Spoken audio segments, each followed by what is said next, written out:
हाय सदके, आप आए हैं मेरी पोस्ट पर, चाय लाऊं या बिरयानी। आज मैं दुआ मांगी, ऐ अल्लाह मेरे घर वालों की सब परेशानियां दूर फरमा। फिर ख्याल आया कहीं मैं फोत ना हो जाऊं, दुआ कैंसल। अम्मी मैं शादी करना चाहती हूँ। अम्मी ना बेटी, किसी का बुरा नहीं सोचते। लोग मुझ में खामियां ऐसे निकालते हैं जैसे खुद तो ऑर्डर पर तैयार हुए हों। आशिकों की जान लेने को बस इतना ही काफ़ी है। आपका मतलूबा नंबर दूसरी लाइन पर मसरूफ़ है। डॉक्टर ने तारीफ़ की कमी बताई है, थोड़ी थोड़ी करके मैनू बचा लो।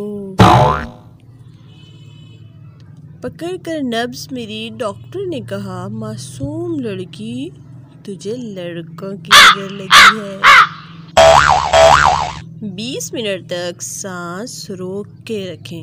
महबूब आपके जनाजे में हो। प्यार अंधा होता है मगर बहुत सियाना है, पकड़ता गोरी लड़की को ही है। कुछ लोगों के कारनामे देखकर शैतान भी उनके हाथ चूम कर कहता है, उस्ताद जी फिर मैं कब से क्लासेस लेने आऊं। कौन कहता है लड़के नहीं सोचते, बस एक दफ़ा मुस्कुरा के लड़की देख ले, शादी के कार्ड से लेकर बच्चों के नाम तक सोच लेते हैं।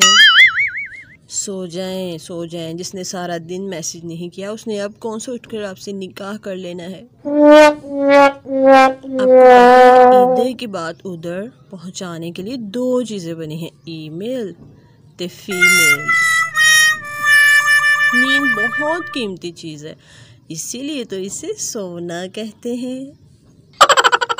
इकबाल तेरी चिड़ियाँ शोनी शोनी डीपी लगा के तेरे शाहीनों की परवास मुतासिर होती हैं।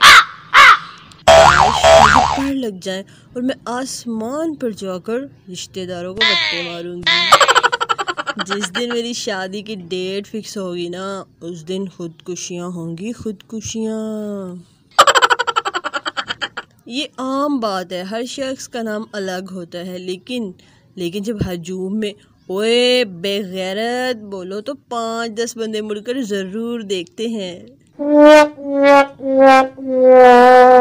आप थोड़ा सा वक़्त निकालकर अपने ज़हन की सफाई करवा लें। कुछ लोग इतने गंदे होते हैं कि कमीज़ से नाक साफ करते हैं, हालांकि घर में 10 जगह पर्दे लगे होते हैं।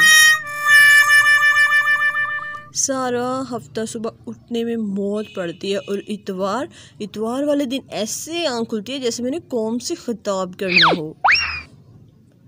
कौन कहता है कि लड़कियां बहादुर नहीं होती, रात को अकेली छत पे धुले हुए कपड़े उतारने चली जाती हैं। हाँ, वो अलग बात है कि वापसी पर दौड़ लगा देती हैं। छोटी छोटी चीज़ें अक्सर तकलीफ़ देती हैं, जैसे कि हम पहाड़ पर तो बैठ सकते हैं लेकिन सुई पर नहीं। रात 2 बजे जब सारी आवाम सुकून से सो रही होती है, तब भी कुछ गुमनाम सिपाही पबजी पर दुश्मन की गोलियों का सामना कर रहे होते हैं। लड़के और लड़की की मंगनी अगर तावील हो जाए तो सबसे ज़्यादा फ़ायदा मोबाइल कंपनियों को होता है। अम्मी जब मेरी शादी हो जाएगी तो मेरे बगैर आप कैसे रहेंगी। अम्मी बहुत सुकून से।